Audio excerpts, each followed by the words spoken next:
So I'm looking around at the X-Men section of my Marvel Legends display, and it's basically a third of the Marvel Legends setup because Hasbro has put out so many X-Men characters, villains in particular. I've got 4 or 5 Sentinels, probably that many Magneto figures, Juggernaut with another one on the way, Apocalypse, Mr. Sinister, Omega Red, so many of the big heavy hitters. And of course, there's some really cool deep dive characters. Got Sauron, we've got Arcade, Black Tom Cassidy, about half the Reavers, Freedom Force. The collection is solid. Hasbro's done a great job of fleshing out the X-Men villain ranks, but still, there's so many great X-Men villains that still need to get made, not even with an updated version, their very first Marvel Legends figure. So I decided with Comic-Con right around the corner, let's take a look at the most overdue X-Men villains, those who need to get added into the collection before it's all said and done. So let's break it down. Hopefully we'll see a few of them at Comic-Con. Let's start this top 10 most overdue X-Men villains list right now.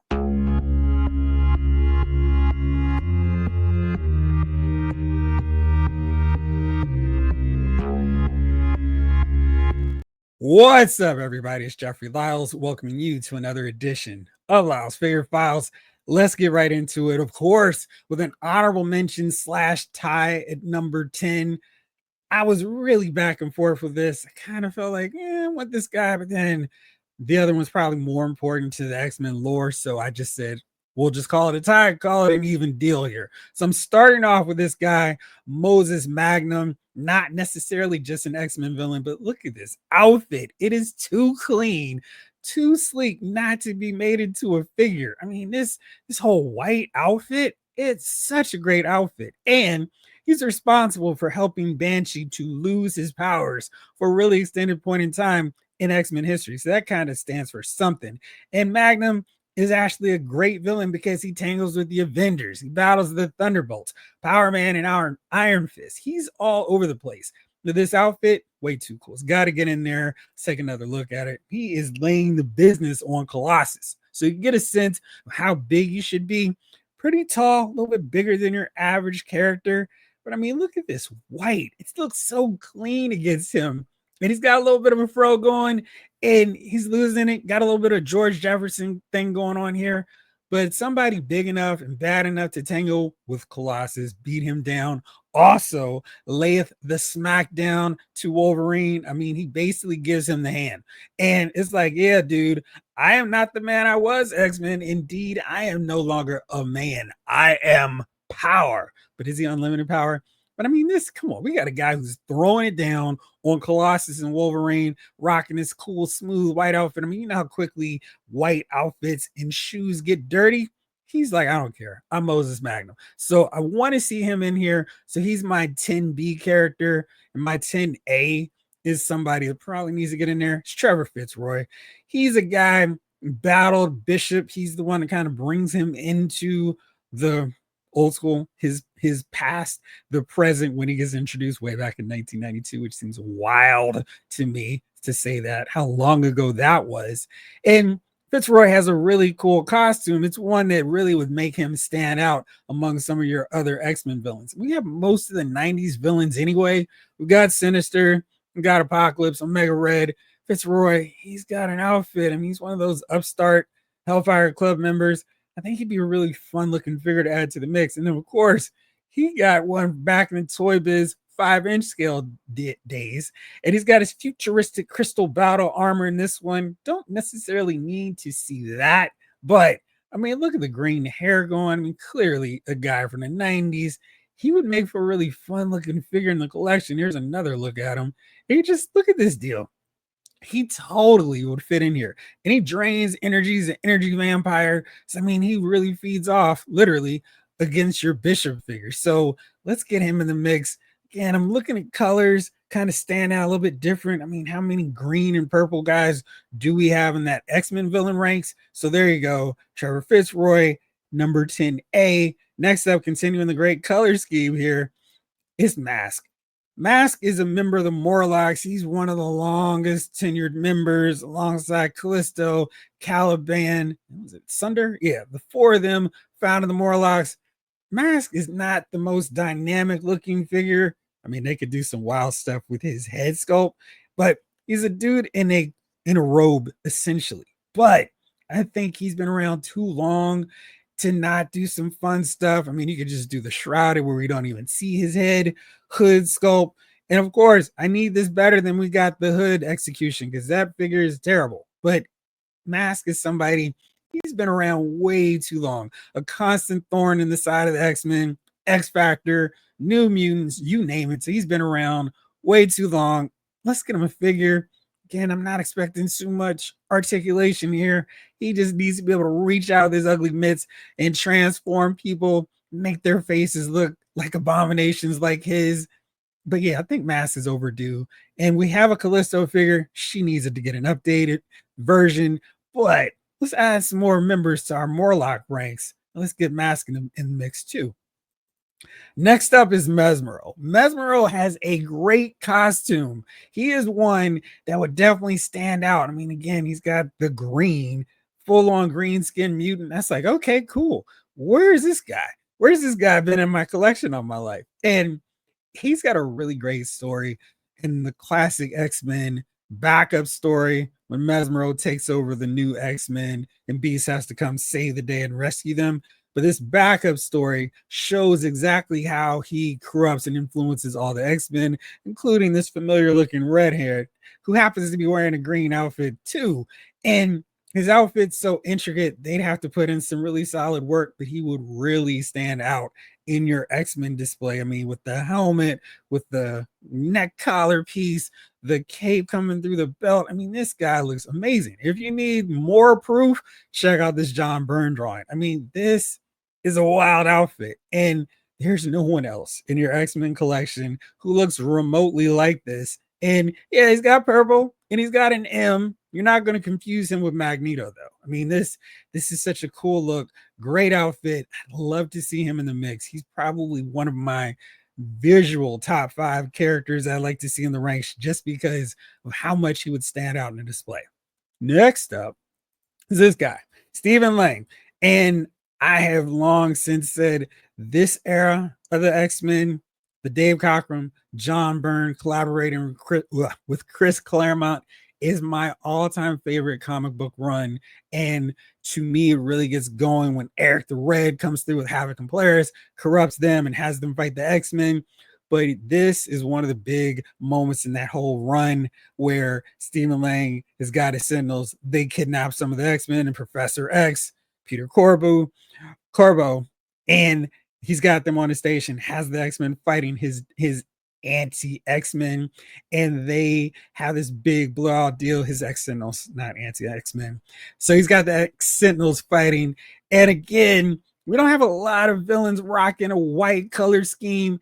And he's a bully because he just hates mutants. But his outfit would really stand out again against some of your other characters in your X-Men display. And if you happen to have a couple Sentinels running around, he would fit in great because he can just stand in front of them, ready to lead them to go butcher your X-Men figure. So I would love to see this guy. He's really important in this run because he's basically the trigger that starts Phoenix up here. I mean, because Jean's in the space station and it's all Stephen Lang's fault. And this is what leads to Phoenix being born. So, really important X villain. Love to see him in the mix too. Next up, and this character I'm feeling pretty good about putting her in here. It's Deathbird. Deathbird, longtime X-Men villain. And you know, she's collaborating, she's part of a whole conspiracy to take over the throne from her sister, Queen Lalandra. And I think they could use a little bit of her parts to make a really cool Deathbird figure. But what I think is really going to push her over and why I think she's probably one of the characters on this list that might stand the best shot at getting a figure. It's because of her appearance in this little known show, X-Men 97. And you can see her costume doesn't dramatically change. I think if they just ran with this outfit, I would be fine. She's not a character that I'm so, oh man, we got to have this specific look. She was on X-Men Uncanny X-Men 275, and that's something the team has clearly been committed to trying to reenact all the way through. So get her on that too. So we can got all these different reasons why Death Deathbird would be really important and really essential to get into our X-Men lineup. Next up, I had to work in some of them. I mean, it was impossible for me to do an overdue X-Men villain list without some of my guys, the Marauders. Can't throw in everybody. I tried to limit it to just two. Conveniently, we only have two so far. We got Vertigo right here in the middle. We've got Sabretooth. But I think the ones I want to see, this is my number 5 and my number 4 choice. Arclight, number 5, and Grey Crow slash Scalp Hunter as my number 4th character. These are basically the two leaders during the field missions, and they're both like super aggressive. They're going after everybody. If you want to know who would be my next two choices, Harpoon, because Harpoon with his harpoons is just dangerous, and Riptide, because I mean he does some serious damage as well. So those would be my other members of the Marauders that you did not ask for, but I happily shared because I need all of them in my collection. But yeah, gotta get them. Arclight is the super powerhouse, and she is capable of fighting multiple X-Men with no problem. She's a real punk, and yeah, she just has a superpower. She can go toe to toe with Colossus and Rogue and not bat an eye. So that's really fun. Hopefully, we can get an alternate head for her where she's got the crew cut, the sunglasses look, because I mean, we got to get both takes. And this is really simple. This is the gist of her outfit. It doesn't have to be an exact match. I mean, it's just the whole bare right shoulder and the fully enclosed left arm. That's her outfit basically. So it's not a lot of sculpting necessary. Just focus on the head sculpts. So regular style like this, and then the alternate with the sunglasses. The sunglasses are important with that look too. So hopefully we'll see that with her. And then Grey Crow, Scalp Hunter. This guy is so bad. I mean, he's just like, yo, I'm gonna take you all out, and I've got all these points to kill you right here on my outfit. And he's the one that was like, oh man, he is really, really serious. I mean, I'm a serious man engaged in a serious business, and I never joke with people who are about to die. So they just unleash holy terror on these guys on the Morlocks in the tunnels. Watch out, mask. But I mean, he's the guy. And I would love to see him. Maybe they could set it up where you could take some of the parts from his outfit and outfit his weapon. That'd be really fun to see if they could execute that in a Marvel Legends figure. I'm still holding out hope for a Marauders box set, but those are the two most important ones to me. And as a long time X-Men fan, I was all about the crossovers, the big events, because this has really got things going and made the X-Men the biggest books for the 90s for Marvel.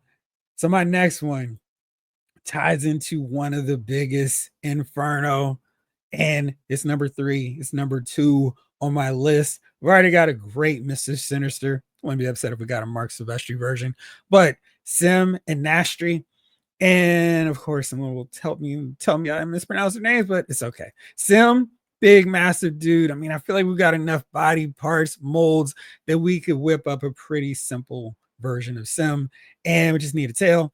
He's a big guy. He doesn't need to be small. He needs to probably be wider, taller than your Colossus figure. And this is like his generic basic look, but I'm pulling for this look where he's got all black leather. I don't need anything else.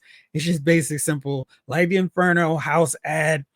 Like this, he just looks like a real bully. And he's the one or one of the two corrupting Madeline Pryor, influencing her to go after X Factor, to corrupt and bring X-Men into her clutches so they can take Nathan or Nathaniel Summers, Nathan Summers, right? Whatever, Cable, and bring him over to the dark side for real. But I love this house ad. I'm not a nice guy. That's why I jumped the gun early and started Inferno sooner than you thought. I love this. I was like, oh man, X Factor and X-Men, because you know, for the earlier crossovers, they've been doing things for all the mutants. Fallen Mutants, Mutant Massacre, and we hadn't not gotten any interaction between X Factor and X-Men. So seeing this, like, they're together. So this is a really big deal. And Sim is massive, but he's not the only one. And Nastri is the other one. And this is Nastri's kind of default look, green demon monster. I'm wondering if this is a little bit too close to Sauron to put on the shelf, kind of close by. He definitely would have a demonic look to him, so a little bit different. I mean, especially the way they can get him standing, and maybe they could repurpose the Dragon Man wings because they're pretty similar, or they could use a nihilist or set these up and use them for nihilist wings. But here's another option for him. But I was also thinking, during Inferno, he gets infected with a techno organic virus, and that changes his look up. So he's got this red look. Maybe they could go with that look. And you can see here, I mean, he's got a lot more metallic elements to it. So it would require a little bit more sculpting. But I think this would be really fun too. It's all about the head sculpt for Nastri. And he's a really evil villain. So we can get him, we can get Sim. Where I got Mr. Sinister, we sort of kind of got Goblin Queen. We could have all the bad guys from Inferno. And I was about to say Mutant Massacre because the Marauders also show up in this deal. Of course, we still need X Factor Jean in her red and yellow and an updated Archangel to fully pull this off. But we're getting there. I have high hopes when we get X Factor Jean Grey in her red and yellow. She'll actually have those yellow boots painted on. Finally, this is the one where I think you're going to be like, what? This guy? But this guy is absolutely important. He's key because the rest of his crew has already been made. And, 10 years down the road, when we don't get Marvel Legends figures anymore, I am going to be the most upset if we don't get this guy to complete the whole team, the fashion, the ones that almost brought about the end of the X-Men. And you're like, who is this? Is this guy right here? Well, let me go to one solo photo of him so you can really take them all in. Feel the gravity. Harry Leland. We got the rest of the Hellfire Club. We got Donald Pierce. We got Sebastian Shaw. We got Emma Frost. We got Celine. We've got most of the members of the Hellfire Club in figure form. We even got Jason Wingard. So we've got this crew that corrupts Phoenix and sets up the whole Dark Phoenix arc, which is another great deal in X-Men lore. Harry Leland definitely needs to get done. The rest of the gang is there. And here's what the rest of them look like. So, I mean, we've got Wingard, got Emma, got Celine, got Sebastian, got Pierce. Wouldn't mind a Tessa. Wouldn't mind this guy too. I mean, we got a few others, but we've got most of the Hellfire Club, the most important ones. And if we can just get Harry Leland to wrap this deal up, that would be amazing. I mean, we get DaCosta's, Roberto's dad later, but we're so close to getting this original configuration of the Hellfire Club in figure form. So I really hope Hasbro can knock that out, make that a reality. So those are my top 10.1 versions of the X-Men villains that we still need to see made with their very first Marvel Legends figures. There's others who need alternate versions. Sebastian Shaw needs 2 for 1. And Emma Frost can get some different outfits, maybe her Gen X outfit as well. But hopefully we'll see some of these. I feel like maybe Deathbird's the easiest one since she's been in X-Men 97. We haven't seen the next wave of that line, but hopefully we'll see a few more. Which X-Men villains do you think are overdue and really need to get made in Marvel Legends? Let me know. And you could have seen this video a little bit earlier if you were an exclusive member of Lyle's Figure Files. But there's still time for you to do it. You can just sign up, press that join button, and you can get exclusive early access to videos just like this. Thank you so much for watching. This episode of Lyle's Figure Files has been filed.